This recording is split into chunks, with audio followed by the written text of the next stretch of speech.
ఓం శాంతి. నమస్తే. ETV life ఆధ్యాత్మిక channel మానస కార్యక్రమానికి స్వాగతం.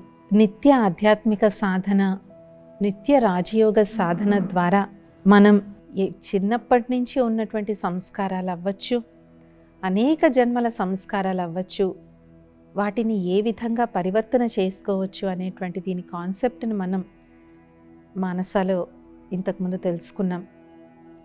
మరి దీని కొరకు ఎలాంటి సాధన చేయాలి, చేయవలసినటువంటి అభ్యాసాలు ఏంటి?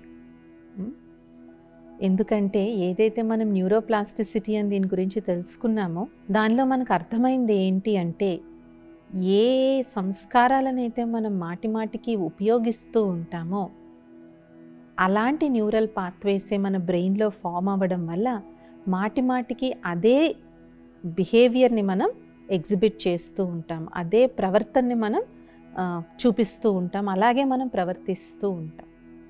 కానీ ఎప్పుడైతే మనం కొత్త సంస్కారాలని స్టార్ట్ చేస్తామో ఆ స్టార్ట్ చేసినప్పుడు సిమిలర్ పాత్వేస్ అనేటువంటివి బ్రెయిన్లో క్రియేట్ అవ్వడం వల్ల అండ్ ఎంతెంతైతే మనం ఈ కొత్త సంస్కారాలను ఎక్కువగా వాడుతూ ఉంటామో అది మనకి అంత అలవాటు కింద తయారవుతుంది.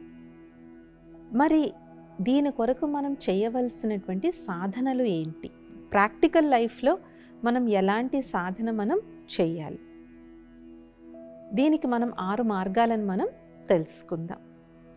మొట్టమొదటిది, నియమిత రూపంగా ప్రతిరోజు ఒకే ప్లేస్లో ఒకే సమయంలో తక్కువలో తక్కువ ఒక 20 నిమిషాలైనా సరే రాజయోగ సాధనను చేయడం.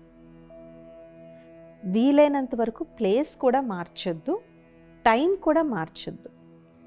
ఎందుకు ప్లేసు టైము మార్చకూడదు అంటే, ప్లేసు టైము అనేటువంటివి రెండూ కూడా మన మనసుకు చాలా దగ్గరైనటువంటి. చూడండి, మన ఇల్లు ఒక పెద్ద 3 BHK అపార్ట్మెంట్ అయి ఉండొచ్చు, కానీ అంత పెద్ద అపార్ట్మెంట్లో ఏదో ఒక మూల అంటే మనకి చాలా ఇష్టం ఉంటుంది.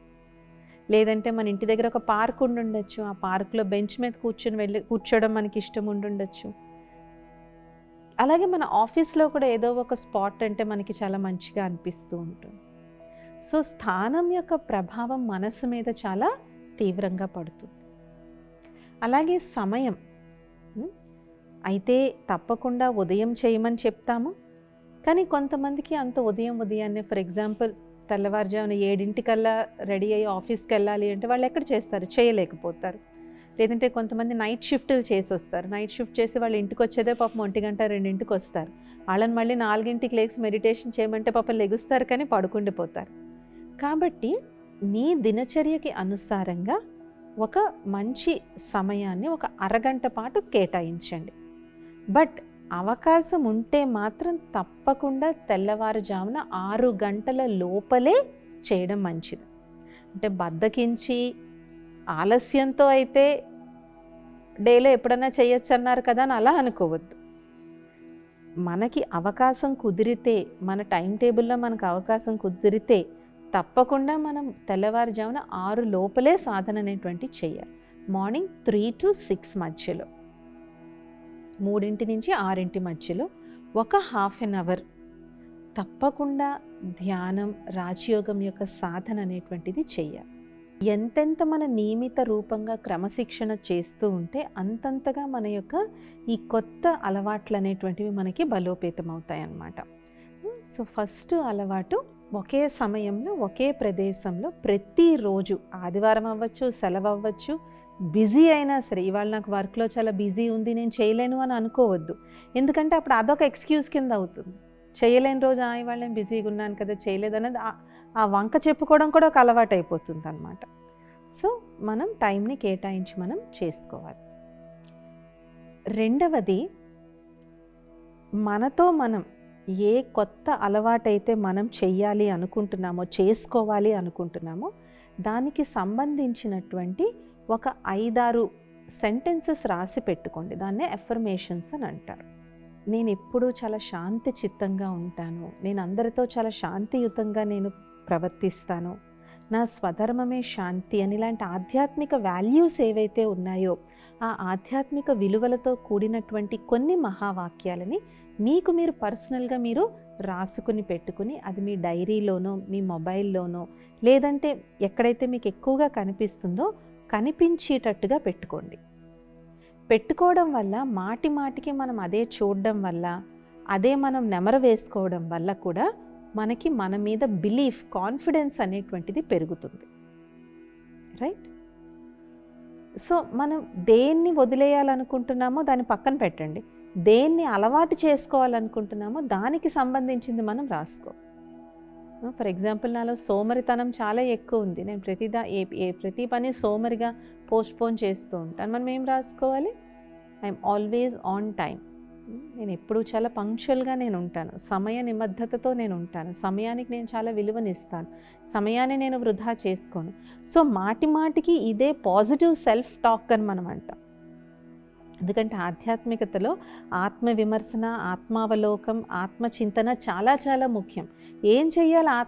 ఆత్మావలోకం, ఆత్మవిమర్శ, ఆత్మచింతన అంటే ఏం చెయ్యాలి? ఏం చేయాలి అంటే నేను ఏవేవైతే నేను ధారణ చెయ్యాలి అని నేను అనుకుంటున్నానో ఆ ధారణలను పదే పదే పదే పదే మనం ఆత్మావలోకనం చేసుకోవాలి. ఎందుకంటే ఇవాళ మనకు ఆ పరిస్థితి రాకపోవచ్చు, రేపు సడన్గా ఆ పరిస్థితి రావచ్చు. నేను ఫస్ట్ నుంచే నేను ఆత్మావలోకనం చేసుకున్న కారణంగా ఆ పరిస్థితి వచ్చినప్పుడు ఆ ఆధ్యాత్మిక వాల్యూని, ఆ దివ్య గుణాన్ని వినియోగించడం చాలా ఈజీ అవుతుంది. నేను అన్ని పరిస్థితుల్లోనూ నేను చాలా స్థిరంగా ఉంటాను, అచలంగా నేను ఉంటాను. ఇలాగ మనకి ఏది కావాలనుకున్నట్లయితే దాని యొక్క పాజిటివ్ ఎఫర్మేషన్స్, ఆ పాజిటివ్ సెల్ఫ్ టాక్ అనేటువంటిది మనం రాసి పెట్టుకుని మన డైరీలోనో, మన మొబైల్లోనో, లేదంటే మన బెడ్రూమ్లో మనం లెగవగానే ఫస్ట్ అదే కనిపించేటట్టు పెద్దగా ఒక చార్ట్ మీద రాసుకుని మనం నిద్ర లేసిన వెంటనే ఫస్ట్ ఏది చూస్తామో అక్కడే అంటించుకొని పెట్టుకోవచ్చు. ఈ పాజిటివ్ సెల్ఫ్ టాక్ అనేటువంటిది ఏదైతే మనలో నడుస్తున్నటువంటి వ్యర్థము, నెగిటివ్ వంటి వికారీ గుణాలు, వికారీ సంస్కారాల ఆధారంగా ఏవైతే సంకల్పాలు నడుస్తూ ఉన్నాయో వాటిని ఖతం చేస్తుంది. ఖతం చేసి మనకి మన మీద ఎలాంటి బిలీఫ్ ఉంటుంది? నేను కోపిష్టిని అనే బదులు ఇప్పుడు మన మీద మనకి ఎలాంటి బిలీఫ్ ఉంటుంది? నేను చాలా శాంతమూర్తిని అని ఉంటుంది. అది పక్క వాళ్ళు కూడా చేంజ్ని అబ్జర్వ్ చేస్తారన్నమాట. ఇది రెండవ పద్ధతి. మూడవది మనం అనుసరించవలసినటువంటి ముఖ్యంగా ఈ న్యూరోప్లాస్టిసిటీని పెంచుకోవడానికి మనం అలవాటు చేసుకోవాల్సినటువంటి ఇంకొక ఇంపార్టెంట్ అలవాటు ఏంటి అంటే పర్సివిరెన్స్, అంటే కన్సిస్టెన్స్. అంటే ఒక్కొక్కసారి మనం అది చేయలేకపోతూ ఉన్నా సరే బేర్ మినిమం ఏది చేయగలమో అది మనం కంపల్సరీగా చేయాలి. ఫర్ ఎగ్జాంపుల్, మనం రోజు 20 మినిట్స్ మనం మెడిటేషన్ చేయాలి. ఆ రోజు మనకు అంతగా కాన్సన్ట్రేషన్ కుదరటం లేదు, కానీ ఆ టైంని వేరే పని మాత్రం చేయొద్దు. మేబీ జస్ట్ ఒక రిలాక్సింగ్ మ్యూజిక్ పెట్టుకోండి, లేదంటే ఏదైనా మంచి విషయాలను వినండి. బట్ ఆ సమయాన్ని మాత్రం ఆధ్యాత్మికత కోసమే కేటాయించండి. ఎందుకంటే ఒకరోజు మనం ఇంకోటి చేయడం మొదలు పెడితే నెక్స్ట్ డే కూడా అదే చేయాలని అనిపిస్తుంది. ఆ అరగంట ప్రతిరోజు మనకు అంత 100% ఏకాగ్రతతో మెడిటేషన్ కుదరట్లేదు కదా అని ఇంకో పని మాత్రం చేయకూడదు. దానికి సంబంధించినటువంటివి మేబీ మెడిటేషన్ మీద పుస్తకాలు చదవచ్చు, లేదా మెడిటేషన్ మీద వీడియోస్ చూడొచ్చు, లేదంటే మంచి మెడిటేషన్ పాటలు పెట్టుకోవచ్చు, భగవంతుడి యొక్క మంచి గీతాలు పెట్టుకోవచ్చు, శ్లోకాలు పెట్టుకోవచ్చు, మంత్రాలు వినొచ్చు. ఇలాగే ఏదో ఒక రకంగా ఏదైతే మన కోసం మనం ఒక అరగంటని కేటాయించుకున్నామో దాన్ని మనం స్పిరిచువల్గానే వాడాలి. దాన్ని మళ్ళీ ఇంకొక పనికి, వేరే దీనికి వినియోగించదు. ఆఖరికి ప్రయాణంలో ఉన్నా కూడా, ప్రయాణంలో ఉంటే మాత్రం ఏమైంది? మనం ఆ టైంకి మనం ధ్యానమే చేసుకోకపోవచ్చు, కానీ అరగంట మనం వేరే విషయాలు, వేస్ట్ విషయాలు కాకుండా మంచి మ్యూజిక్ అనేటువంటిది మనం వినొచ్చు, స్పిరిచువల్ క్లాసెస్ మనం వినొచ్చు, రైటింగ్, జర్నలింగ్ మనం చేసుకోవచ్చు.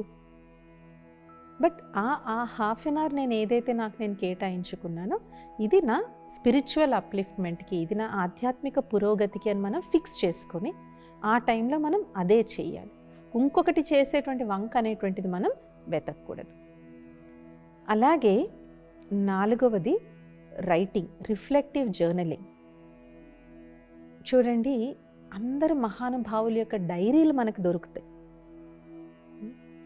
ఆధ్యాత్మికవేత్తలైన ప్రతి ఒక్కళ్ళు కూడా ఆటోబయోగ్రఫీ రాసుకున్నారు. ఎందుకు?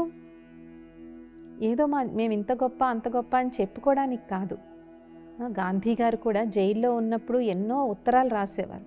నెహ్రూ గారు అయితే మొత్తం ఇందిరాగాంధీని అలా తయారు చేసింది ఆయన జైలు నుంచి ఆమెకు రాసినటువంటి ఉత్తరాల వల్ల తయారు చేశారు.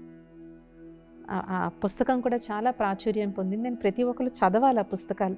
నెహ్రూ గారు ఇందిరాగాంధీ గారికి ఏం ఉత్తరాలు రాశారు, ఎలాగా ఆమెని ఒక ఐరన్ లేడీ కింద, ఒక ఉక్కు మహిళ కింద తయారు చేశారు అని చెప్పేసి ఆ పుస్తకం అనేటువంటిది చదవడం చాలా ముఖ్యం, రైట్? సో ఈ విధంగా ఎప్పుడైతే మనం రాయడం అనేటువంటిది మొదలు పెడతామో తెలియకుండానే మన మనస్సు అనేటువంటిది ఓపెన్ అప్ అయిపోతుంది. అందుకే మహాకావ్యాలు మహాగ్రంథాలన్నీ కూడా తాళపత్రాల మీద రాసేటువంటి వారు వాళ్ళు. ఎందుకంటే మనం ఒకరితో మాట్లాడేదానికన్నా మనం రాసేటప్పుడు మనసు ఇంకా ఓపెన్ అవుతుంది. అందుకనే ఒక జర్నల్ అనేటువంటిది కొనుక్కుని మొబైల్లో రాయడం కాదు. కొంతమంది మధ్య మొబైల్లో రాస్తూ ఉంటారు. మొబైల్లో రాసిన దానికి ఒక పుస్తకం పట్టుకుని రాసిన దానికి చాలా తేడా అనేటువంటిది ఉంటుంది. అందుకే అనేక ఆధ్యాత్మిక సంస్థలలో కూడా మనం ఎక్కడికన్నా వెళ్ళాము అంటే వాళ్ళు ముందు మనకు ఒక పెన్ను పుస్తకం ఇస్తారు. కాబట్టి మనం ఏకాగ్రతగా ఏకాంతంలో కూర్చుని ఏదో ఒకటి నేను రాయాలి. అయితే ఈ కాలంలో చాలామందికి రాసే అలవాటు పోవడంతో ఏం రాయాలో తెలీదు. ఏం రాయాలో తెలియకపోతే ఆ రోజు ఉదయం నుంచి అప్పటి వరకు ఏం చేశారో అది రాయడం మొదలు పెట్టండి. అది రాయడం మొదలు పెడుతూ ఉండే కొద్దీ అలాగ అది మనం మొత్తం మన మనసులో ఉన్నదంతా ఆ పేజీల్లో మనం ధారపోసేస్తాం అన్నమాట. నా ప్రాక్టీస్ ఎలా ఉంది, నా అభ్యాసం ఎలా ఉంది, నాకు ఏ ఒడిదుడుకులు వస్తున్నాయి, ఎక్కడ నాకు సక్సెస్ ఉంది, చిన్న చిన్న సక్సెస్ని కూడా మనం సెలబ్రేట్ చేసుకోవాలి. ఫర్ ఎగ్జాంపుల్ నేను 20 నిమిషాలు మెడిటేషన్లో ఒక 5 నిమిషాలే నాకు ఏకాగ్రత కుదరచ్చు, అది కూడా రాసుకోవాలి. నేను ఈ 5 నిమిషాలు చాలా ఏకాగ్రంగా నేను ధ్యానం చేయగలిగాను, నాకు చాలా సంతోషంగా అనిపించింది, నాకు చాలా ఆనందంగా అనిపించింది అని. సో ఈ రాయడం అనేటువంటిది, రాసుకోవడం అనేటువంటిది ఒక చాలా మంచి ఆధ్యాత్మిక ప్రక్రియ. ఆధ్యాత్మికతలో మనం సీరియస్గా ముందుకు వెళ్ళాలి అనుకుంటే కేవలం చదవడం వినడమే కాదు. చదవడం వినడం ఎక్కువైపోయింది ఇప్పుడు. విని విని విని విని విని ఇక్కడ సాచురేషన్ వచ్చేస్తుంది. మనం ఎప్పుడైతే రాస్తూ ఉంటామో అప్పుడు మనలో ఉన్నటువంటిది ఏదైతే ఉందో అది భావ వ్యక్తీకరణ అవుతూ ఉంటుందన్నమాట. కాబట్టి ఈ రిఫ్లెక్టివ్ జర్నలింగ్ అనేటువంటిది కూడా ఒక చాలా మంచి సాధన. ఇంకా 5వది, తప్పకుండా ప్రతి ఒక్కళ్ళు ఆధ్యాత్మికతలో కూడా పతంజలి చెప్పినటువంటి అష్టాంగ యోగంలో కూడా 3వ అంశం ఆసనాలు. సో అందరినీ ఆసనాలే వేయమని చెప్పట్లేదు, ఏదో ఒక వ్యాయామం తప్పకుండా రోజు చేయాలి. ఎందుకంటే వ్యాయామం అంటే చాలామందికి ఉన్న అపోహ సన్నగా అవ్వడానికి చేసేది అని. సన్నగా ఉంటే మాకెందుకు అని. వ్యాయామం వల్ల కేవలం శారీరకంగానే కాదు మానసికంగా కూడా ఎన్నో లాభాలు ఉన్నాయి. డిప్రెషన్, యాంగ్జైటీ వంటి అనేక మానసిక రుగ్మతల నుంచి వ్యాయామం ద్వారా మనం బయటపడవచ్చు. ఎందుకంటే మనం వ్యాయామం చేసినప్పుడు న్యాచురల్గా ఎండార్ఫిన్స్ అనేటువంటి హార్మోన్స్ రిలీజ్ అవుతాయి. ఈ ఎండార్ఫిన్స్ అనేటువంటి హార్మోన్స్ ఏవైతే న్యాచురల్గా రిలీజ్ అవుతాయో ఇవి మన మూడ్ని చాలా బాగు చేస్తాయి. ఆటోమేటిక్గా డిప్రెషన్ వీటి నుంచి దూరం అయ్యి మనసు చాలా ఆనందంగా, ఉత్సాహంగా, ఉల్లాసంగా ఉంటుంది. కాబట్టి ఎక్సర్సైజ్ వల్ల, ఏదో ఒక రూపమైనటువంటి వ్యాయామం వల్ల ఈ న్యాచురల్గా రిలీజ్ అయ్యే ఎండార్ఫిన్స్ అంత ఇంపార్టెంట్. అందుకే ఒకప్పుడు ఋషీశ్వరులు కూర్చుని అలా గ్రంథాలే రాసుకోవచ్చు కదా, ఎందుకు ఆసనాలు వేసేవారు? ఎందుకు వేసేవారు ఆసనాలు? అసలు సగం ఆసనాల పేర్లన్నీ ఋషుల పేర్లే. మనం అర్ధమత్స్యేంద్రాసనం చేస్తాం. అర్ధమత్స్యేంద్రాసనం అంటే ఏంటి? మత్స్యేంద్రుడు అనేటువంటి మునీశ్వరుడు ఆ మత్స్యేంద్రాసనాన్ని కనిపెట్టాడు. కానీ ఆయన కంప్లీట్గా బాడీని ట్విస్ట్ చేసేవారు. కానీ ఇప్పుడు అంత ఫుల్గా ట్విస్ట్ చేయలేకపోతున్నాం, కానీ సగం ట్విస్ట్ చేస్తున్నాం కాబట్టి అర్ధమత్స్యేంద్రాసనము అని పేరు దానికి వచ్చిందనమాట. సో ఇలాగ చాలా ఆసనాలు అవి కనిపెట్టినటువంటి ఋషీశ్వరుల పేర్ల మీదే ఉంటాయి. అంటే ఎందుకు మరి వాళ్ళు ఎందుకు వేసేవారు ఆసనాలు, ఎందుకు వేసేటువంటి వారు? నేను బ్రహ్మ బాబా కూడా రోజు పిల్లల్ని, రోజు అందరినీ కూడా రోజు బాబా వాకింగ్కి తీసుకుని వెళ్ళేటువంటి వారు. ఉదయం మెడిటేషన్ అయిపోయి మురళీ క్లాస్ అయిపోయిన తర్వాత దాదీలు వాళ్ళు చెప్తూ ఉంటారన్నమాట, మేము రోజు వాకింగ్కి వెళ్ళేటువంటి వాళ్ళం. ఆ వాకింగ్లో మేము స్పిరిచువల్ చిట్ చాట్ చేసేటువంటి వాళ్ళం. ఆ రోజు పరమాత్మని మహావాక్యాలు ఏమున్నాయి, లేదంటే మా స్పిరిచువల్ ప్రాక్టీసెస్ మేము ఎక్స్చేంజ్ చేసుకునే వాళ్ళం. నేను ఇంతసేపు యోగం చేస్తున్నాను, నేను యోగంలో ఇది సాధన చేస్తున్నాను. అలాగే మాకు ఉండేటువంటి ఆధ్యాత్మిక ఏమైనా సందేహాలు, డౌట్స్ ఉంటే అవన్నీ కూడా మేము బాబాని అడిగి క్లారిఫై చేసుకునేవాళ్ళం. అలాగే బాబా రోజు అందరినీ షటిల్, బ్యాడ్మింటన్ ఆడించేటువంటి వారు. సో ఫిజికల్ ఎక్సర్సైజ్కి ప్రతి ఆధ్యాత్మిక సంస్థలకి మీరు వెళ్ళండి, అక్కడ కంపల్సరీగా ఫిజికల్ ఎక్సర్సైజ్ ఉంటుంది. ఎందుకు ఉంటుంది? మీరు ఇషాకి వెళ్ళండి, లేదంటే శ్రీ శ్రీ రవిశంకర్ ఆశ్రమానికి వెళ్ళండి. ప్రతి ఆధ్యాత్మిక సంస్థలోనూ వ్యాయామానికి ఎందుకు అంత ఇంపార్టెన్స్ అనేటువంటిది ఇస్తాము అంటే, మనం కేవలం మన మానసతాలకు ఒక ఎపిసోడ్లో చెప్పుకున్నాం, మైండ్, బాడీ, సోల్ 3 బాగుండాలి. కేవలం మనసు బాగుంది, ఆత్మ బాగుంది, శరీరాన్ని నేను కొళ్ళబెట్టేసుకుంటానంటే సరిపోదు. శరీరాన్ని కూడా ఆనందంగా ఉంచుకోవాలి. శరీరాన్ని ఎప్పుడైతే చేయడానికి మనం ఫిజికల్ ఎక్సర్సైజ్ చేస్తామో దీని ప్రభావం మనసు మీద 100% పడుతుంది. ఒకసారి ఒక యూత్ అనమాట, అబ్బాయి పాపం IAS కోసం చాలా కష్టపడ్డాడు. కానీ ఎన్నిసార్లు రాసినా సరే అబ్బాయికి చాలా చాలా మైన్యూట్గా అబ్బాయికి తప్పిపోతూ ఉంది. సో తన మీద తనకి కాన్ఫిడెన్స్ అనేటువంటిది తప్పిపోయింది. వాళ్ళ పేరెంట్స్ ఇద్దరు కూడా బ్రహ్మకుమారీస్కి వస్తూ ఉంటారు. సో వాళ్ళ అబ్బాయిని మౌంట్ ఆబూలో ఉన్నటువంటి మా పెద్దన్నయ్య గారి దగ్గరికి తీసుకువెళ్ళి, ఇలా మా అబ్బాయి చాలాసార్లు IASలో ఇదయ్యాడు, చాలా డిప్రెషన్లో ఉన్నాడు, మీరు ఏదైనా చెప్పండి, ఏదైనా మందు చెప్పండి అది అంటే, ఆయన ఒకటే చెప్పారు, మీ అబ్బాయిని కొన్నాళ్ళు ఇక్కడ సేవకి పెట్టండి అనేసి. అబ్బాయి అక్కడ సేవకున్నాడు. కానీ అబ్బాయికి ఇచ్చిన సేవ ఏంటంటే ఫిజికల్ హార్డ్ వర్క్. కానీ మంచి యూత్లో ఉన్నాడు. ఫిజికల్ హార్డ్ వర్క్ అంటే ఏంటంటే అక్కడ చాలా తోటలు చాలా ఉంటాయి. సో ఆ తోటల్లో తనకి ఎంతవరకు చేతనైతే అంతవరకు చేతన. తర్వాత అబ్బాయి ఏం చెప్పాడంటే, నేను ఆ ఫిజికల్ వర్క్లో పడిన కారణంగా నాకు చాలా లైట్గా నేను ఫీల్ అయ్యేటువంటి వాడిని. చాలా నేను లైట్గా ఫీల్ అయ్యి నా ఏదో పెద్ద బరువు అనేటువంటిది నాకు దిగినట్టుగా నాకు అనిపించింది. కాబట్టి ఆ సేవ, ఆ ఫిజికల్ సేవ అనేటువంటిది నాకు చాలా ఇదిగా. ఎందుకంటే మెడిటేషన్ ట్రై చేసినా నేను మెడిటేషన్ చేయలేకపోయేవాడిని. ఎందుకంటే ఎంతసేపు నాకు IAS రాలేదని దిగులే నాకు ఉండేది. కానీ ఈ శారీరక శ్రమలోకి నేను ఎప్పుడైతే పడ్డానో నాదంతా కూడా పోయి నా మైండ్కి నాకు క్లారిటీ వచ్చి, సరే ఇంక ఈ IASని పక్కన పెట్టి నేను వేరే చూసుకోవాలి, నా లైఫ్ని నేను వేస్ట్ చేసుకుంటున్నాను, నా యూత్ని నేను వేస్ట్ చేసుకుంటున్నాను, ఏదో ఒక ఉద్యోగం నేను సంపాదించుకుని ఉద్యోగం చేస్తూ నేను కావాలంటే IASకి ప్రిపేర్ కావాలని క్లారిటీ వచ్చి ఆ తర్వాత అబ్బాయి MBAలో జాయిన్ అయ్యాడు అన్నమాట.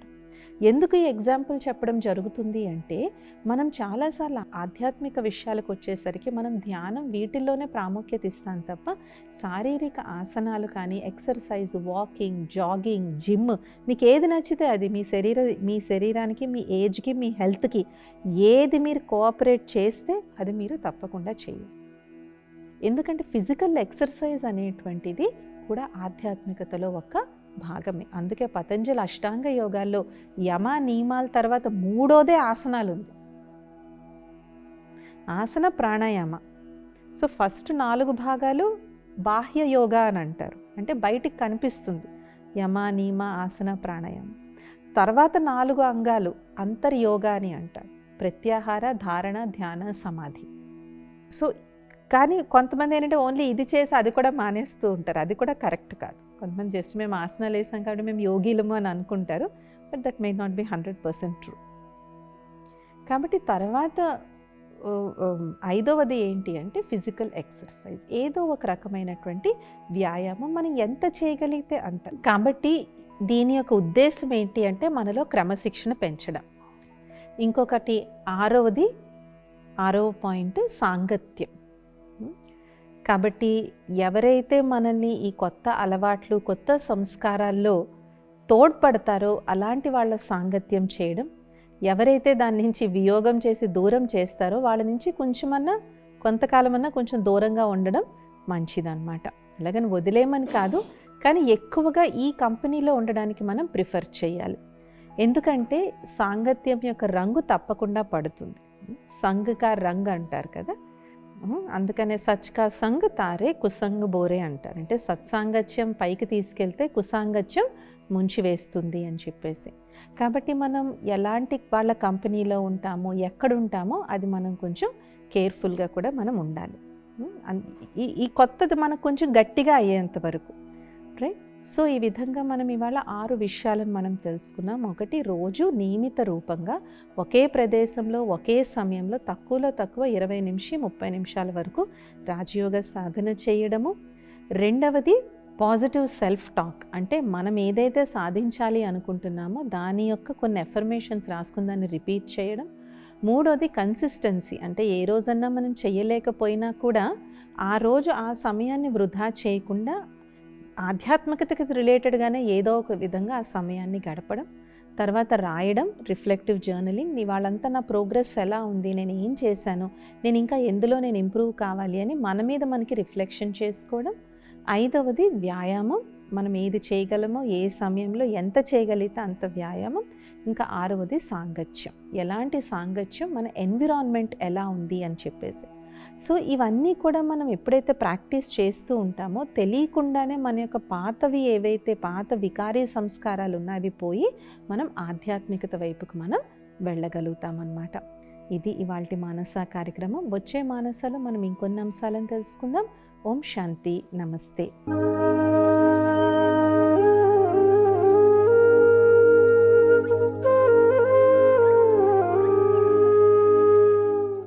ఈ కార్యక్రమాన్ని తిరిగి చూడాలనుకుంటే www.youtube.com/@ETV Life Spiritual లో చూడవచ్చు.